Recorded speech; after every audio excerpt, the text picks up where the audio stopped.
Why hello there. This is Bry here from CoDBattles.com. I'm bringing my second gameplay commentary. It's on Kowloon and I'm using the AK-47. It's a domination game and I'm basically just going to run through some hints and tips and little things that I like to use to keep me alive and to better benefit my team.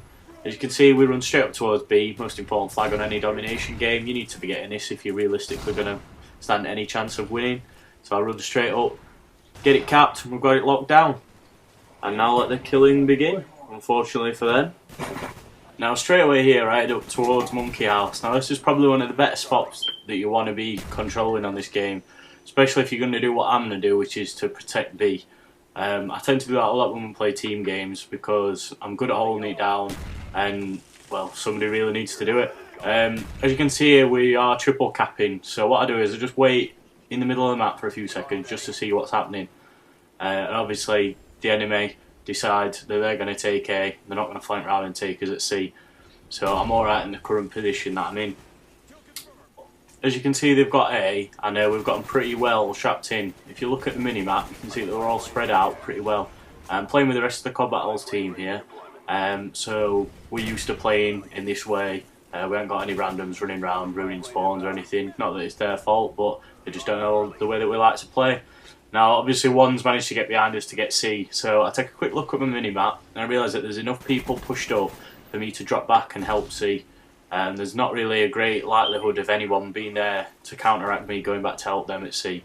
So as soon as I've taken it, I head straight back up to Monkey House, because this is the most important part of this map. I've got to keep holding this Monkey House, because if the enemy get in here, as you all know if you've played Kowloon, it's an absolute nightmare to try and get them out of.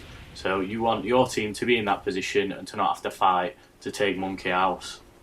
As you can see, I've got my second kill streak here, and I drop back into this back room to call it in. Now you want to be constantly checking your rear, guys, because people might have hacker on, people especially are going to have ghost on, especially on a map like Kowloon, and they could be flanking behind, and I don't want them to get behind not just me but also the rest of the team, because that's how we're going to end up losing games, losing flags, and we want to keep this spawn trap locked in for as long as possible.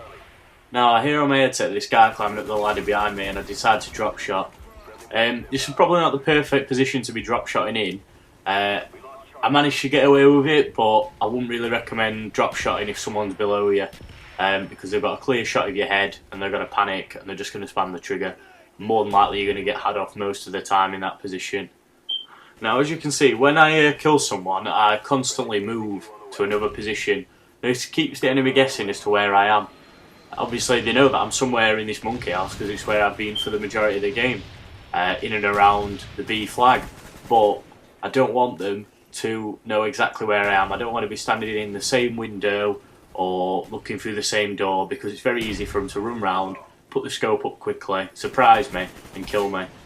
Now obviously I'm defending B here and it's only my Blackbird. We've got them pretty well spawn locked in. And this is another tip for you guys. As you can see here, I've just killed the one guy. You don't want, if you see two people, to shoot the first guy and then put your ADS directly to the second guy.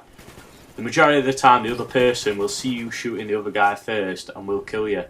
So what you want to do is, like I did there, shoot one person, come back behind the wall, then come back round to kill the second person. He's not really going to move anywhere because he's going to avoid you shooting his main. Now obviously in that position he decided that he was going to attack me, which made the kill extremely easy for me. Now as you can see, guys, because I've got the Blackbird up, I can see that the spawns have actually flipped here. Someone on my team has gone too far into the enemy spawn. So what I tried to do there was to drop back and mop up the enemies that are spawning behind me, because once you've killed them they're going to start spawning again back where they're supposed to be. So this is what you want to be doing, guys. If you see that the spawns have flipped, people start killing you from behind, you need to be mopping up all those players before you lose your map control. One of the most important things in any team game is your map control, as I've just mentioned. Now I could see on the Blackbird that they were on the right hand side there, and there was a lot of them spawning there, so I heard a call from my team, dropped over onto that right hand side and just gave them a little pull, and then I come straight back towards my area at B and start mopping them up from behind, because I want them to be spawning back at A for as long as I possibly can. With the Blackbird up, there's absolutely no reason why you shouldn't be able to hold the map down. The Blackbird is probably the best kill streak in the game. You know exactly where they're going, you know which direction they're heading in, so you should be able to hold them off at all angles if you're playing with the good. In this game I'm using napalm as a kill streak. I'm not particularly sure why, as usually I only manage to kill myself with it. Usually I like to run 3, 4 and 8 all non-lethal kill streaks because I find it's more satisfying than just using kill streaks, which have kind of got a bit stale now, to be honest. Now, as you can see, I'm dropping back round to C. We take this again and we've got them spawn trap back at A. I can see that my team's pushed on and they're holding him off, so I'm free to run and climb back up into my monkey house and continue to protect B. Now, as you come back up, you want to be surveying round to see what's going on the map. As people are moving around, as I've died, people could have taken monkey house, could have moved further around the left, so you need to be aware of where people are. This guy completely surprised me here and I ended up getting killed. Now, as I said earlier, it's extremely difficult to get someone out of monkey house. Now that that guy's in there, I know that I'm going to have to get him out, because if the rest of the team gets in there with him, then we're going to have an extreme problem in keeping B. So I somehow managed to kill myself with my own grenade, but absolutely wrecked about it. So I decided that I'm going to come up here and I'll try to flank behind him. This is what you want to be doing, guys. If someone's camping in a spot, you want to be trying to find alternative ways to get into that spot. You don't want to be running through the same door over and over again, because they've only got a little doorway to aim for. They're probably going to have you up. I jumped through this way and managed to drop shot him. Probably just getting a bit too cocky there, to be honest, for my own good. But it does work at times, especially if you use tactical layout on your controller. It's just a little tip for you guys if you want to try it. If someone's camping in a corner, you know they're there, just run and jump around. It usually takes them by surprise and allows you to get the kill on them. There's another small little hint here for you guys. If someone's dropped into last stand, just throw a stun at them to kill them. Because of the animation of last stand on Black Ops, it tends to, I don't know if you found it, but for me it tends to sponge the bullets at times, and they'll manage to kill me by just spamming with a little pistol laid on the floor, looking like a noob. So I usually throw stuns at them, it finishes them off quickly, and you can run off and carry on with your game. It also works if you throw it over length as well. If you shoot someone from quite far away, launch your stun towards them and it kills them if they've fallen behind an object or a barrier or something, for example. At this point we've had them locked down for quite a while now. Apart from the earlier blip we had, me and Amphos have pretty much been doing some damage on them, fighting for the top of the leaderboard. Now, one thing I would like to talk about, guys, is what you are expecting from us when Modern Warfare 3 comes out.